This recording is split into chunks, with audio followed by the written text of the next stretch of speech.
Buenas tardes, profesor Carlos Villarreal. Mi grupo está conformado por Mariana González y mi persona, Jani Guerra. Y hoy tenemos el gusto de presentarle el proyecto número 2, que trata sobre las características y dinámicas de la ecología de la población, donde tocaremos tres temas: la población ecológica, la densidad de la población bruta y la densidad ecológica.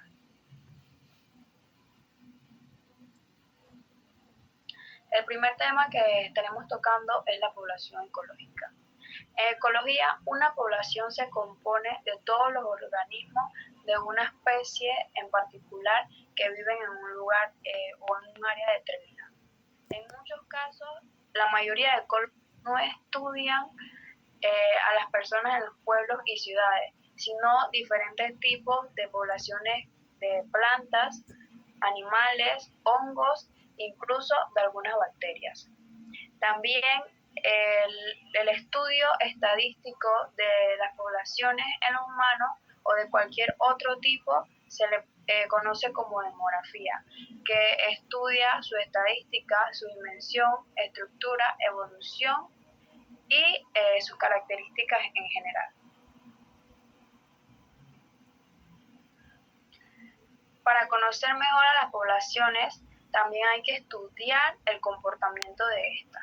Por eso podemos mencionar los tipos de poblaciones ecológicos, como las poblaciones familiares, las poblaciones gregarias, las poblaciones sociales y las poblaciones coloniales. En las poblaciones familiares podemos mencionar que son aquellas que están emparentadas entre sí, como lo son las manadas de lobos. Incluso las familias formadas por humanos son ejemplos de este tipo de poblaciones familiares. Las poblaciones gregarias son aquellas que van juntas por motivos de movilización, ya sea por migración o para conseguir alimentos. Un ejemplo de estas son los bancos de peces. Las poblaciones sociales son poblaciones jerarquizadas que trabajan de forma organizada, ya que es difícil que sobrevivan si trabajan de forma independiente. Un ejemplo muy claro de esta población son las abejas.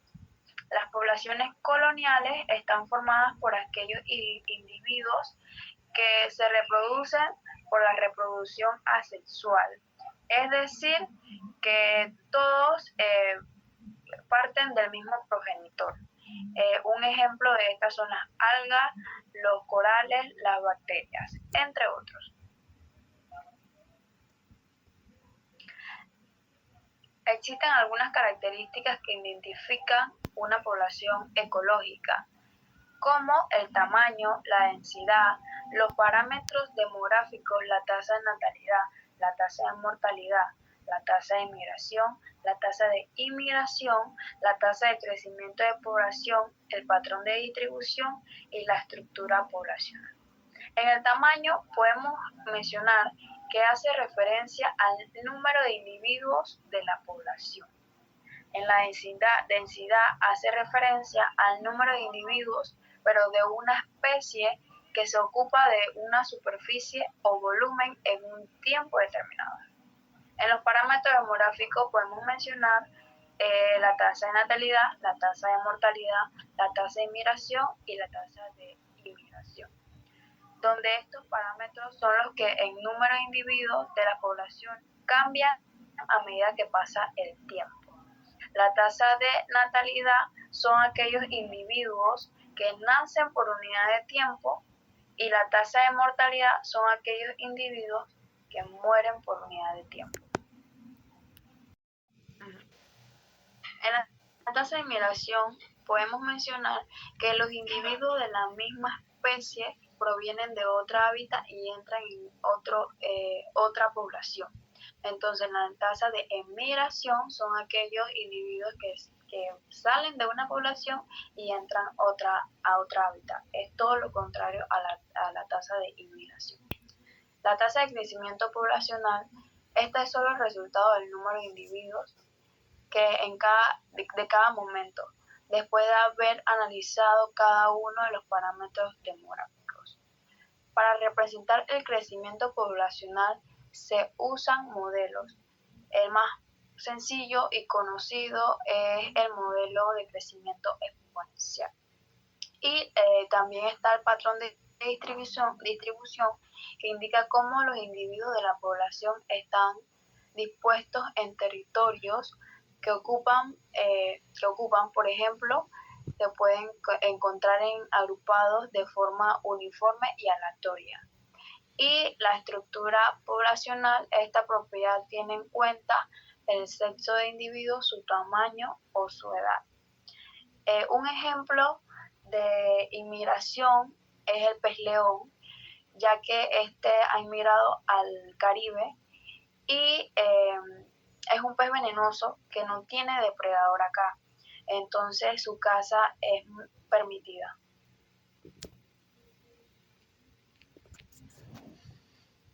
Ejemplo de poblaciones ecológicas. Las colmenas de abejas que están integradas por los organismos de la misma especie. Como lo mencioné anteriormente, sería una población social. Una manada de leones y la familia humana es un ejemplo de población familiar.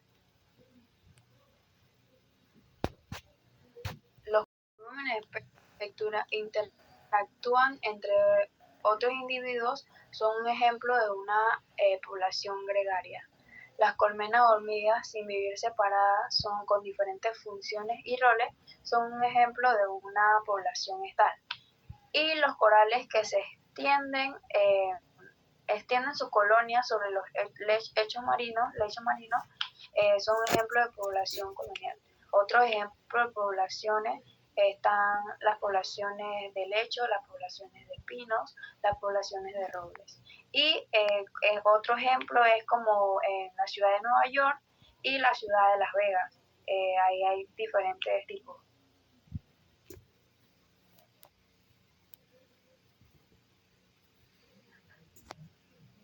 El segundo tema es la densidad poblacional bruta. La densidad poblacional bruta es una medida simple que se utiliza para describir la cantidad de personas o individuos de una especie en un área geográfica específica, sin tener en cuenta factores como la capacidad de carga del ecosistema o la calidad de hábitat. Se calcula dividiendo el número total de personas o individuos de una especie en una región determinada por el área de esa región. La fórmula básica para calcular la densidad potencial bruta es la densidad poblacional bruta igual al número total de personas o individuos entre el área de la región. Esta medida proporciona una estimación simple de la cantidad de individuos en un área, pero no considera si ese número es sostenible o si el área puede proporcionar recursos adecuados para mantener a esa población a largo plazo. La densidad poblacional bruta es una herramienta útil para los fines de ecosistema, para los fines de comparación entre áreas, pero no proporciona una imagen completa de la dinámica poblacional o salud de los ecosistemas. Características de la densidad poblacional bruta. La primera característica es la medible. La densidad poblacional bruta es una medida directa y fácil de calcular. Simplemente se divide el número total de personas o individuos en una región por el área de esa región, como la fórmula que hace un momento mencioné. La segunda característica es la expresión en términos absolutos. ¿Qué pasa? Esta proporciona una estimación en términos absolutos de la cantidad de individuos en un área, lo que facilita la comparación de diferentes regiones. La tercera característica no considera la capacidad de carga, es decir, no tiene en cuenta la capacidad del ecosistema para mantener esta población a largo plazo. Por lo tanto, no refleja si la población está dentro de los intereses o límites sostenibles. La cuarta característica ignora la calidad del hábitat, o sea que no considera si el área proporciona proporciona suficientes recursos y hábitats adecuados para mantener la población de manera saludable. Y la quinta característica son las limitaciones en la interpretación, donde la densidad poblacional bruta no proporciona información dinámica de la población, las tasas de crecimiento o salud de los ecosistemas, sino que puede dar una imagen incompleta de la relación entre la población y su entorno. Uno de los momentos y situaciones en los que se utiliza la densidad poblacional bruta incluye los estudios demográficos. Aquí en la demografía, la densidad poblacional bruta se emplea para evaluar la distribución de la población en un país, estado, ciudad o región en específico. Puede ser útil para comparar la densidad poblacional entre diferentes áreas geográficas. En ecología, esta medida se utiliza para describir la densidad de individuos de una especie en un área particular, lo que puede ser relevante para estudios de biodiversidad, conservación y monitoreo de las poblaciones. Entonces, en el análisis geográficos, en geografías y ciencias geoespaciales, la densidad poblacional bruta se utiliza para mapear la distribución de la población en una región, lo que puede tener en la toma de decisiones en áreas como el transporte público o la ubicación de servicios. Y los estudios de recursos naturales, en la gestión de recursos naturales, se utiliza para aplicaciones de presión ejercida por la población sobre los recursos disponibles en un área específica. Continuando con el tema de la densidad poblacional bruta, hablaremos sobre su importancia. Si bien la densidad poblacional bruta es una medida simplificada y no proporciona información completa sobre la dinámica de la población o la calidad del entorno, pero sigue siendo valiosa para obtener una visión general en la distribución de la población en un área y nos sirve como punto de partida para análisis más detallados y decisiones de planificación.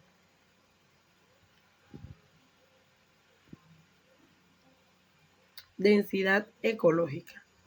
La densidad ecológica se refiere a la medida de la cantidad de organismos vivos en un ecosistema o área específica en relación con su tamaño o unidad de espacio.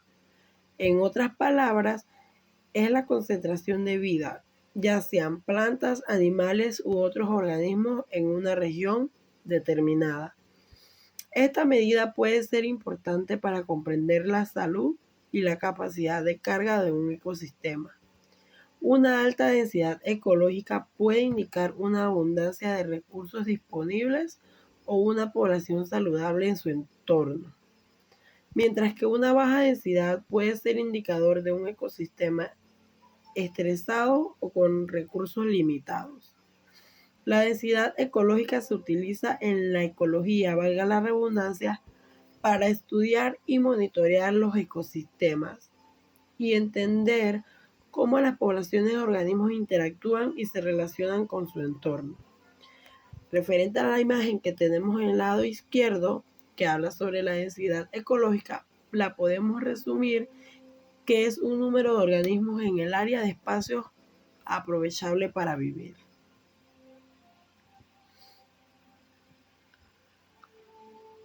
Características de la densidad ecológica. 1. Medición en relación con el área. La densidad se expresa típicamente como el número de organismos por unidad de área, por ejemplo, individuo por metro cuadrado. 2. Varía según la especie. La densidad ecológica puede variar ampliamente entre diferentes especies en el mismo ecosistema. Algunas pueden tener densidades mucho más altas que otras debido a sus estrategias de reproducción, de hábitat y de competencia por recursos. 3. Influencia en la dinámica de población. La densidad ecológica puede afectar la dinámica de población más densa y pueden experimentar una competencia más intensa por recursos como alimentos y espacio, lo que influye en las tasas de natalidad y mortalidad como lo vimos en el tema anterior. 4. Indicador de la salud de ecosistemas. Una densidad adecuada y equilibrada de organismos en un ecosistema suele ser indicador de la salud de este. Un aumento o disminución significativa en la densidad puede ser signo de cambios en las condiciones ambientales o en la disponibilidad de recursos. 5. Importancia en la conservación. La densidad ecológica también se utiliza en la conservación de especies y ecosistemas para evaluar la viabilidad de poblaciones y tomar decisiones sobre la gestión y la protección de hábitat.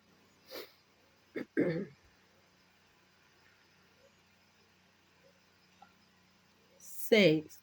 Influencia de factores abióticos. La densidad ecológica no solo depende de la interacción entre los organismos, sino también de factores abióticos como podemos ver en la imagen, el clima, la temperatura y la disponibilidad de agua que pueden limitar o favorecer la densidad de la población. Dato importante. La fórmula básica para medir la densidad ecológica es la siguiente. Densidad ecológica es igual al número de individuos por área de estudio, muy similar a la que vimos en la densidad de población bruta, donde el número de individuos se refiere al número total de organismos de una especie o grupo de intereses que se encuentran en el área de estudio, y donde el área de estudio es la superficie o unidad de espacio en la que se realiza la medición y se encuentran los individuos. Por ejemplo, como vemos en la imagen, hablamos sobre los árboles. Si estás estudiando la densidad de árboles en un bosque y cuentas 100 árboles en un área de 1000 metros cuadrados, la densidad ecológica de esos árboles en ese bosque específico sería densidad ecológica igual a 100 árboles entre 1000 metros cuadrados, que nos da un resultado igual a 0,1 árbol por metro cuadrado. Esta fórmula básica se puede adaptar para medir la densidad de diferentes especies o grupos de organismos en una variedad de hábitats y contextos ecológicos.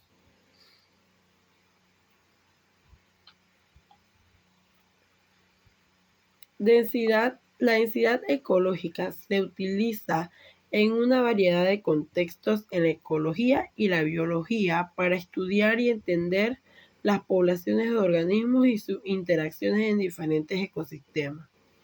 Aquí tenemos algunos ejemplos de cuándo se utiliza la densidad ecológica.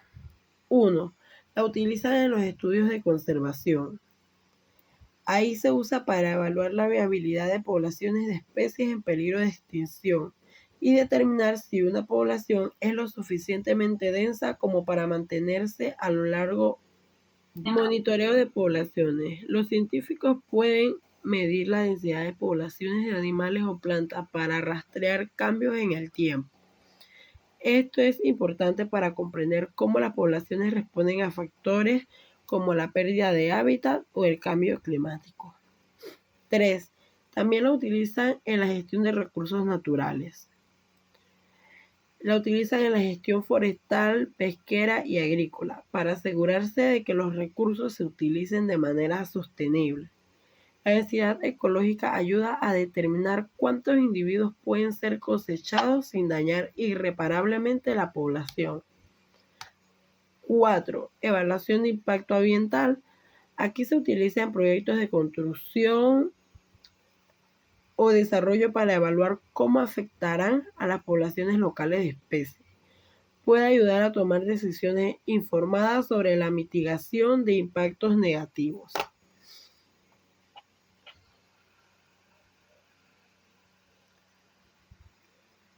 5. Ecología de la comunidad. En el estudio de la comunidad de organismos de un ecosistema, la densidad ecológica es esencial para entender las interacciones competitivas y tróficas entre especies. Y en el punto 6 se utiliza en investigación fundamental. Los ecólogos y biólogos la utilizan aquí para investigar preguntas fundamentales sobre la ecología de diferentes organismos y su adaptación en los entornos. Ejemplos de densidad ecológica. La densidad de población de lobos en un parque nacional la podemos observar como el primer ejemplo. Aquí los científicos pueden contar el número de lobos en un área específica de un parque nacional y dividirlo por el tamaño de esa área para determinar la densidad de población de los lobos en ese lugar. Como otro ejemplo, también podemos tomar la densidad de árboles en un bosque e investigar sobre el número de árboles en un metro cuadrado de un bosque, que ese ejemplo ya lo expliqué, y usar esa información para calcular la densidad de árboles en el área completa del bosque. También la podemos usar en la densidad de peces en un arrecife de coral. Los biólogos marinos pueden realizar un censo de peces en un área de arrecife de coral y dividir ese número por el tamaño del área para obtener la densidad de peces en ese arrecife. También la utilizamos en los aves en un humedal. Los ornitólogos pueden realizar un conteo de aves en un humedal y calcular la densidad de aves por hectárea para entender cómo varía la población de aves en diferentes partes del humedal.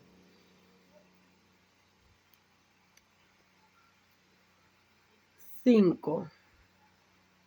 Densidad de insectos en cultivo agrícola. Los agricultores y entomólogos pueden contar la cantidad de insectos dañinos en un campo y calcular la densidad de insectos por metro cuadrado para tomar decisiones sobre el manejo de plagas. 6. La densidad de mamíferos marinos en agua costera. Esta investigación se puede utilizar en avistamientos y técnicas de muestreo para estimar la densidad de mamíferos marinos como las ballenas en una región costera. Y 7. Densidad de abejas en un apiario.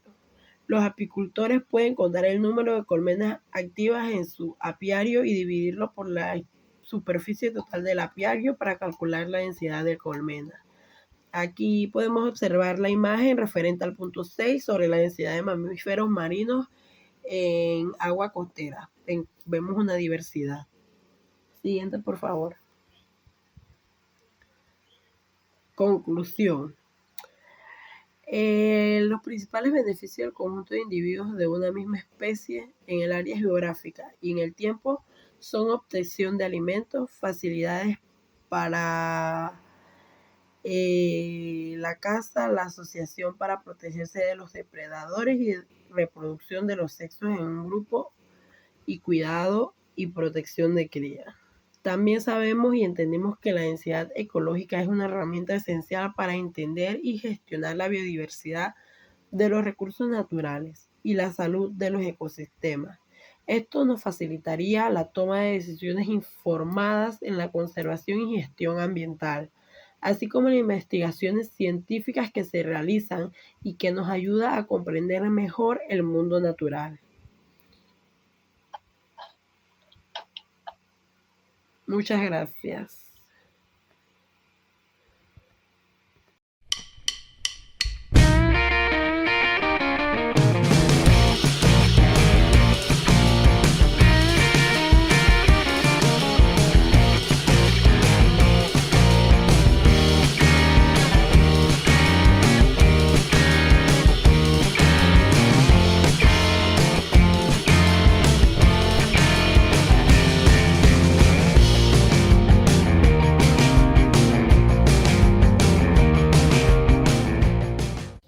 yo soy Ani y esto es Autodidáctica.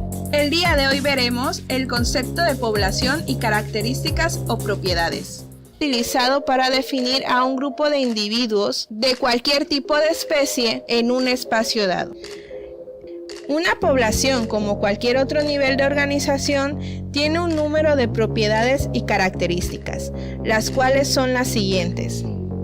Tasa de nacimiento o natalidad. Se refiere al porcentaje de individuos nuevos que se agregan a la población mediante la reproducción. Tasa de mortalidad. Estos son los individuos que se eliminan debido a la muerte. Densidad. Es el tamaño de población en relación con una unidad de espacio. Depresión. Es la tasa de individuos que inmigran o emigran de la población. La tasa de crecimiento se refiere al resultado neto entre la natalidad, la mortalidad y la migración. La distribución interna nos habla de la manera en que los individuos se dispersan en un espacio, por lo general en uno o más de los tres patrones, los cuales son distribución al azar, distribución regular y distribución de contagio. También existe una distribución por edades. Esta nos habla de los individuos de diferentes edades en el grupo. Y por último tenemos las características genéticas, las cuales son adaptabilidad, aptitud reproductiva y persistencia. Bueno amigos, esto es todo por hoy. Recuerda, yo soy Ani, esto es Autodidáctica y si te gustó el video, regálanos tu like, suscríbete y activa la campanita. Eso es todo, bye bye. Bueno, en la clase de hoy vamos a ver en ecología propiedades de las poblaciones. ¿Qué vamos a aprender en esta clase? A identificar los factores que hacen crecer o disminuir una población, a diferenciar lo que es el tamaño de la densidad poblacional, a reconocer las distintas distribuciones de población que hay en el espacio, a calcular las tasas de nacimiento y mortalidad de una población y explicar los procesos de migración, inmigración y emigración. Entonces recordemos que es una población que va a ser el conjunto de organismos de la misma especie que coexisten en un mismo espacio en un mismo tiempo. Entonces, esto implica que esta población va a poder reproducirse entre ella y producir nuevos individuos. Y van a tener comparten un cierto pool génico, por eso van a tener características similares más allá de ser solamente de la misma especie. Las principales propiedades de la población van a ser el tamaño, la densidad, el patrón de distribución, la tasa de crecimiento poblacional y la estructura poblacional. En esta clase vamos a ver tamaño, densidad, patrón de distribución y algunas tasas como la de natalidad, mortalidad y el cálculo de inmigración para después poder calcular las otras, que vamos a ver en la próxima clase. Entonces, ¿qué es el tamaño poblacional? El tamaño poblacional es nada más y nada menos que la cantidad de individuos que viven en un cierto lugar, en una población, es lo más sencillo que hay. Por ejemplo, en la selva paranaense y el Chaco argentino, que estaría una zona al noroeste de nuestro país, el tamaño de la población de yaguaretés es aproximadamente de 70 individuos. En cambio, la densidad ya es la población dividida por unidades de superficie. ¿Qué va a depender la densidad de una población? Lo mismo que el tamaño, en realidad va a depender de la natalidad, natalidad, los individuos que nacen, mortalidad, los individuos que mueren, y migración, o sea, los individuos que se van y que llegan a esa población. Entonces, en el caso, habíamos visto, recordemos, que entonces, que es la población dividida por unidad de superficie. Entonces, en este caso, yo tengo, en el primero, 20 conejos en 2 kilómetros cuadrados.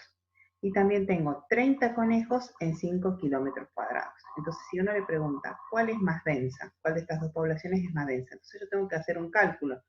Tengo que dividir la cantidad de individuos de la población en la unidad de superficie. Entonces, el primer cálculo sería 20 conejos divididos 2 kilómetros cuadrados. Entonces, esto me va a dar una densidad de 10 conejos por kilómetro cuadrado. O sea, por cada cuadradito de superficie de 1 kilómetro por 1 kilómetro, tendría en promedio 10 conejos viviendo ahí.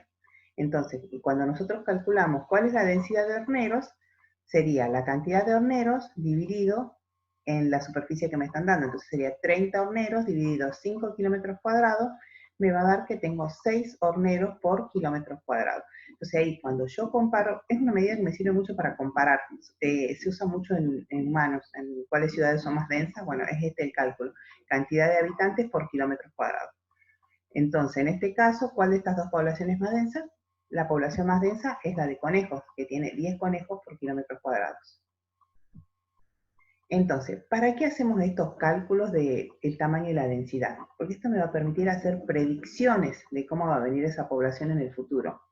Muchas veces las poblaciones grandes son más estables que las pequeñas porque tienen mayor variabilidad genética. Esto quiere decir, como al haber muchos individuos dentro de una población, hay genomas diferentes y que van a ser resistentes a diferentes cosas. En cambio, si una población es muy homogénea, o sea, es pequeña y muy homogénea, que todos los genes son muy parecidos, si tienen algún tipo de plaga, algún tipo de problema, es más probable que ninguno sobreviva. En cambio, al haber variabilidad, me permite resistencia a distintos tipos de cambios ambientales. ¿Sí? Entonces, en una población grande con más variabilidad va a haber más resistencia y va a permanecer, va a poder sobrevivir esa población. En cambio, en una población donde hay baja densidad, o sea que son muy poquitos por unidad de superficie, en que los organismos se encuentran dispersos, tiene más problemas para reproducirse, también es otra cosa, van a tener más problemas para reproducirse que en una población de alta densidad. Entonces esas cosas, por eso es importante saber la densidad de una población.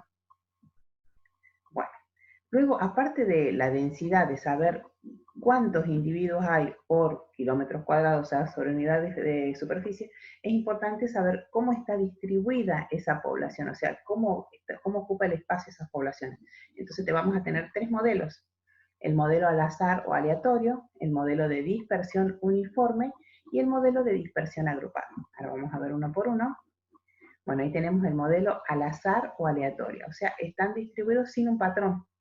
Es al azar. Entonces, ahí tenemos, por ejemplo, el diente de león y otras plantas con semillas que son dispersadas por el viento, porque el viento los lleva y donde los cae.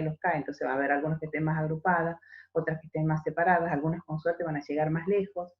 Entonces, las semillas se van a propagar por grandes extensiones y van a germinar donde caen. Siempre que va a tener que ser un ambiente favorable, o sea, que tengan tierra, agua, luz y nutrientes. Entonces pueden ver abajo un esquema de cómo sería la dispersión aleatoria, azar o aleatoria. Estos modelos obviamente se aplican a poblaciones de animales y vegetales y bueno, y todo tipo de organismos. Tenemos acá el modelo de dispersión uniforme. Entonces, este modelo lo encontramos también en los cultivos artificiales. Se fijaron que ustedes cuando miran, por ejemplo, un cultivo de maíz, están todos dispuestos en hileras y separados por cierta distancia, aunque esto es artificial. Entonces, pero en la naturaleza también se encuentran, por ejemplo, cuando yo tengo plantas que tienen toxinas que inhiben el crecimiento a cierta distancia, entonces el otro va a poder crecer un poco más allá. Entonces va a haber una dispersión uniforme. Pueden ver el dibujito, que todos están separados más o menos por la misma distancia. ¿Sí? Y también se puede dar ese tipo, por ejemplo, cuando yo tengo un animal que defiende su territorio, entonces él necesita cierto territorio de caza y no va a dejar avanzar a los otros. Entonces va a haber, por ejemplo, un carnívoro en cierto espacio que no va a permitir que otro venga a invadirlo y más allá va a estar el espacio de otro y así. Entonces eso sería un modelo de dispersión uniforme. Y luego vamos a tener el modelo de dispersión agrupadas. Entonces que los individuos van a formar grupitos. Entonces vamos a poder, ¿dónde vemos este tipo de distribución? En las plantas que dejan caer sus semillas directamente al suelo. O sea, no pasa, fíjense que el diente de león tiene la semillita y tiene como una especie de plumerito que lo hace volar, entonces el viento lo lleva. En cambio, las otras que son más pesadas y caen al piso no van a quedar muy lejos de la planta. Entonces, ejemplo, los robles o animales que viven en grupo. Por ejemplo, cuando los animales andan en manada, los elefantes, las cebras o en cardúmenes de peces, entonces tenemos este tipo de dispersión agrupada. O sea, acuérdense que siempre que estas dispersiones no solamente son de vegetales, sino también son de animales. O sea, en los animales serían los animales que se mueven en grupo, y en los vegetales serían los que caen juntos las semillas en el mismo lugar y van a nacer todas en ese lugar. Entonces tienen el dibujito que está clarito donde se ven los organismos agrupados. Bueno, entonces van a tener los tres modelos de dispersión: al azar, uniforme y agrupado. Acá tienen otro dibujito. Por ejemplo, pueden ver, acá tienen agrupado, ven los grupitos de plantas en el dibujito acá de las vegetales. Acá tenemos unos cactus en distribución uniforme y luego otra como una especie de selva donde la ubicación es aleatoria de las diferentes plantas. O sea, en realidad siempre hablamos de dentro de una misma especie. O sea, no de diferentes especies, sino por ejemplo acá es solo cactus, acá podemos buscar aleatoriamente la distribución de otra especie, o sea, de una población en particular de una misma especie. Entonces, el saber la distribución nos va a dar información acerca de cómo interactúan las plantas y cómo interactúa con su entorno. ¿Sí? Bueno, ahora vamos a avanzar y vamos a ver tasa de natalidad.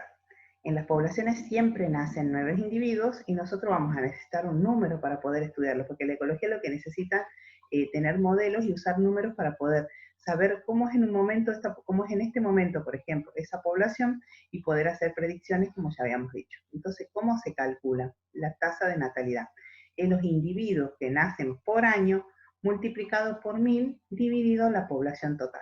Entonces acá podemos ver TN, tasa de natalidad. El número de nacimientos en un año lo multiplico por 1000 y dividido la población total de ese año. Supongamos que yo tengo una población total de 3.540 conejos. Bueno, eso voy a reemplazar acá abajo. ¿Cuál es la población total de ese año? 3.540. ¿Cuántos conejos nacieron en el 2019? 54. Entonces yo acá arriba voy a representar el número de nacimientos en un año, voy a poner 54. Y después voy a resolver. Entonces voy a tener 54 por 1000 dividido 3.540. Y eso me va a dar 15,25. Esa va a ser mi tasa de natalidad para los conejos. Es sencillo, lo único que tenemos que hacer es representar los datos. Recuerden que abajo va a ir la población total y acá va a ir el número de nacimientos. O sea, el número de nacimientos por 1000 dividido la población total. La tasa de mortalidad sería el número de defunciones por año, multiplicado por 1000 dividido la población total. Entonces, la tasa de mortalidad sería TM igual al número de defunciones por año por 1000 dividido la población total. Por ejemplo, si yo tengo una población de 2.429 flamencos, la población total en cierta zona, porque estamos hablando de una población, entonces en un tiempo y en un espacio determinado, durante el año 2018 murieron 82. ¿Cuál es la tasa de mortalidad? Entonces sencillamente reemplazo. ¿Cuántas defunciones hubo? 82. Lo multiplico por 1000 y lo divido por la población total, que va a ser 2.429. Entonces eso me va a dar, haciendo esa cuenta, me va a dar una tasa de mortalidad, acá va TM, no TN, de 33,75.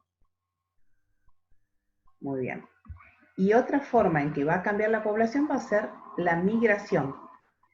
Recuerden que es la variación del número de individuos en la población debido al movimiento, hacia afuera o hacia adentro de la población. Entonces, recordemos que inmigración van a ser los individuos que llegan a la población. Esos son los inmigrantes, son los que llegan.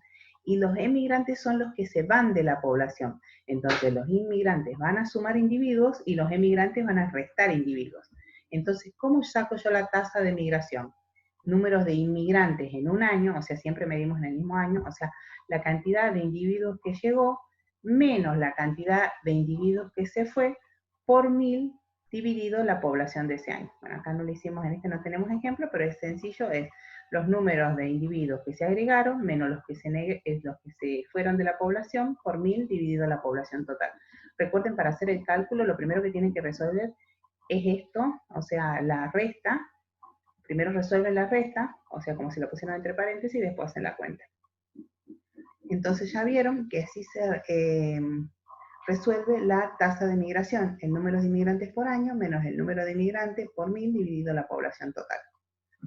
Muy bien, entonces hagamos el análisis. Ah, no, sí hicimos un problema, qué bien. Entonces, en una población, o sea, la población anterior que habíamos visto, de 2.429 flamencos, durante el año 2018 llegaron, o sea, inmigraron 39 flamencos y emigraron, se fueron 18. ¿Cuál es la tasa de migración?